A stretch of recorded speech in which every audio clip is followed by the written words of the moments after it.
ازيكم عاملين ايه؟ في ابهات بيكونوا لسه ما استوعبوش الفكره لحد يوم الولاده، عادي جدا، فده ما بيكونش اهمال فيكي خالص طول فتره الحمل، هو بس لسه مش مستوعب، وانتي كمان ممكن تاخدي وقت على ما تستوعبي الفكره، ده عادي جدا.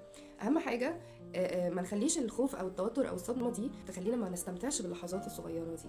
هتعدي هوا بتعبها، بالتقل، بالوزن، بشعري بقى عامل ازاي، بشكلي بقى مجهد، مش بنام كويس، مش مرتاحه، بجد الشهور دي بتعدي هوا، ترجعوا بعد كده تفتكروها، بتفتكروا كل زياره عند الدكتور، شكل الطفل في السونار، اللحظات الصغيره دي هي اللي بتفرق في النفسيه جدا، وبتبقى ذكريات جميله بعدين لو تقدروا توثقوا دواء، يعني دي احسن حاجه بصراحه. المهم ان انا اسمع كلام الدكتور في كل نقطه بيقولها، ما استهونش ابدا ابدا بالفيتامينات.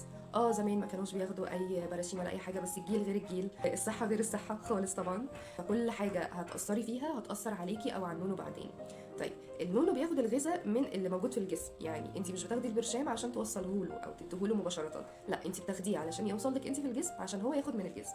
فلو الطفل ما لقاش فيه كالسيوم بيعوض دواء طبيعي هيتاثر. الحديد نفس النظام، الفوليك نفس النظام، الحاجات دي كلها مهمه جدا، استمر عليه، بحاول ان انا ما اهملش قدر الامكان، علشان حتى لو الحمل عدى بسلام وانا عديت بسلام، هاجي بعد الولاده عظمي كله تعبني، عظمي كله مكسر، الطفل عنده مشاكل مثلا ضعيف، وزنه قليل على الطبيعي، الطفل ما خدش كفايته من الحديد والكالسيوم، فاضطر ان انا اديه، ما هندخل في سكه غامقه، فاحنا نهتم من البدايه حتى لو الموضوع صعب علينا شويه، وباذن ربنا تعدي على خير عشان كل حاجه تبقى تمام. قولوا لي حابين نتكلم عن ايه مشاكل بتواجهكم في فتره الحمل تحديدا، وابدا ان انا اعمل لكم فيديوهات عنها.